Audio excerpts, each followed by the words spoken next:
By now, you may have been able to deduce that I love lamp. I love lamp. In fact, I love lamp. so much that I also love making lamp. I love looking at lamp. And I even love making raps about lamp. Pellets and taps to make a lamp.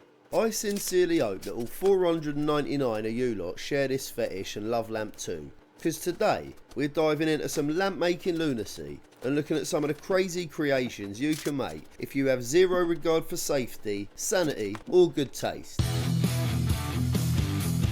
Restoration Project.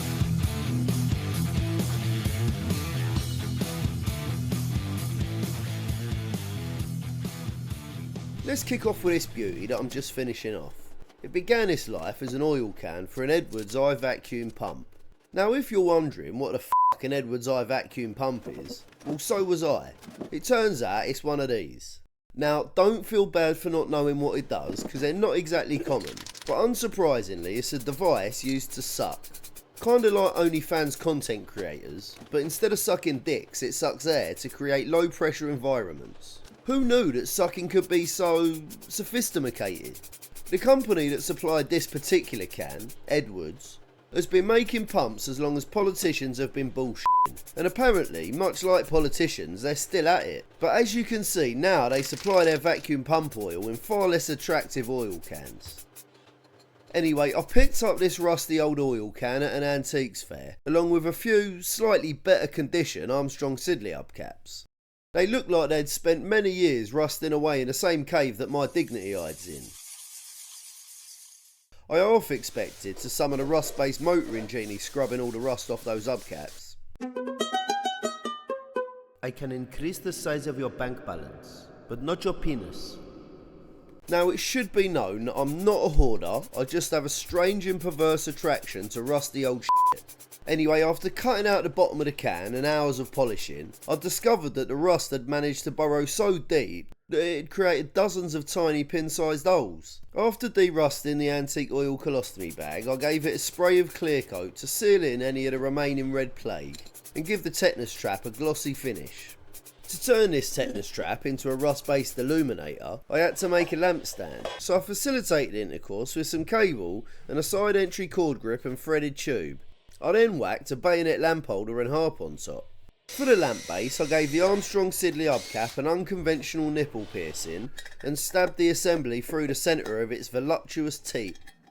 Lastly, I attached the oil can by drilling a hole and securing it onto the harp with a washer and finial. After attaching a plug to this unlikely light bringer, rusty old oil can lamp was born. It's a lamp that says, I'm a sophisticated buyer of antiques, but I also know my way around a scrapyard. Sure, it took an unreasonable amount of effort, but hey, you can't rush lamps made from rusty old shit that look like they belong in an oil-themed steampunk nightclub. Far from detracting from the lamp's vintage aesthetic, I think the rust holes add a nice touch of vintage charm to the antique beauty and create a lovely pattern on the wall. Let's move on to lamp creation number 2, what I like to call the antique breast torch, holding a light bulb reminiscent of an illuminated breast implant. These antique blow torches are relatively common, and I think I paid about a tenner, so not my worst antique fair related financial decision ever. This one doesn't have a brand stamped into the brass, so its origin is as obvious as the Labour Party's economic plan. My dad, he was a tool maker. Anyway, the way this worked, when it did work, is that you filled it with paraffin air, and then give it about as many pumps as you do with your horny missus after a long day's hard work. This pressurises the tank, allowing the fuel vapour to be ignited out the top of the torch nozzle.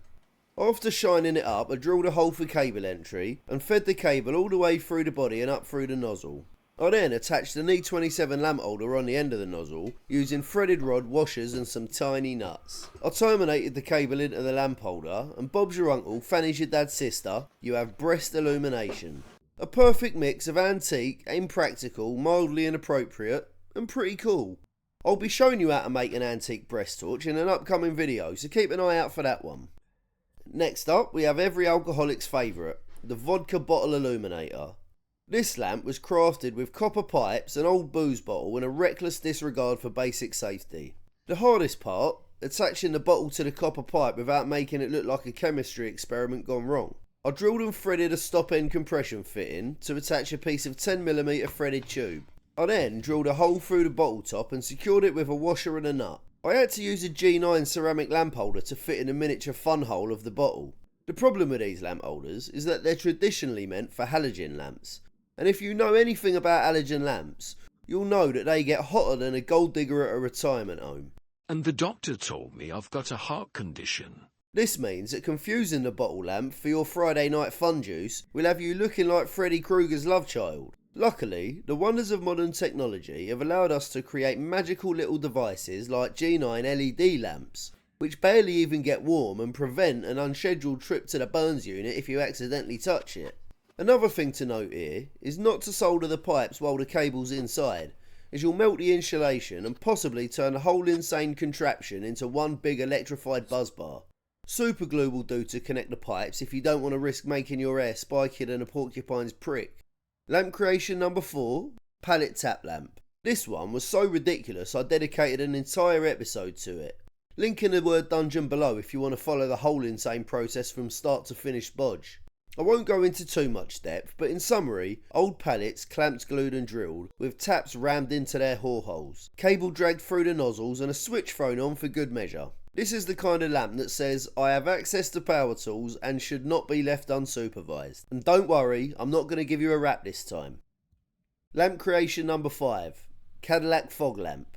Also featured on a previous episode. Link in the love note below if you want to see the full mayhem. Because what's manlier than using car parts for home decor? Here I transformed the Cadillac fog light by rubbing it off till it was shinier than a jeweller's clitoris piercing. I chucked on a threaded tube for a stand, used another antique hubcap for a base, and replaced the lamp holder inside with something a little bit more modern. I got the electricery to the top by penetrating a brass icky coupler with some braided cable for the extra vintage look. I mean, it's quite impractical, but perfect as a centrepiece for your man cave. Or reason for your divorce proceedings if your wife hates it. This lamp shows you're a proper motoring enthusiast to your mechanic mates, and screams, I've got so much testosterone even my lighting is made from old Cadillac parts. Sticking with a motoring theme, and also featured on an FRS episode, number 6 brings us the antique death lamps, also made from the batch of old Armstrong Siddeley hubcaps. Drilled in the centre and adorned with a lamp holder and swan neck for wall attachment. Same story, bolts and washers to throw it all together, and I've threaded them with some cable like you penetrate your wife's vagina with your own flaccid penis. Sure, technically they ain't desk lamps, as I mounted them onto the side of my shed, but I thought that seemed an appropriate use to add a hint of danger to my man cave and make my home insurance provider deeply uncomfortable. And finally, like the contents of my wallet, a little something for the ladies. For our 7th chapter of Light in Lunacy, I present the Eyelash Business Lamp. Inspired by my niece's eyelash business empire, I once again used copper pipes and totally inept soldering skills to create a light fixture that vaguely resembles a giant eye with dramatic lashes. It's 50% avant-garde and 50% trainee plumber who don't know what he's doing. I used brass pipe brackets to mount it on the wall of her woman cave, as this one is a wacky wall light for working wenches. Why make a lamp resembling an eye with massive fake lashes? Well, this is Essex, where all the women care about is fake lashes, and all the men care about is even faker tits. Well, I hope this provided a bit of inspiration for you lovely people to make some weird and wonderful loony luminaires. As an obligatory reminder, if you don't know what you're doing when it comes to electricery, maybe leave it to the pros, or idiots like me with too much time and a death wish. Well, lovely people, if you found that in the slightest bit entertaining, flick the switch on the like button, screw the lamp into the subscription holder, share it with your favourite gold digger, Tell me more about that heart condition, you sexy man. and stay tuned for the next instalment of Fixing Rusty Stuff. Restoration Project.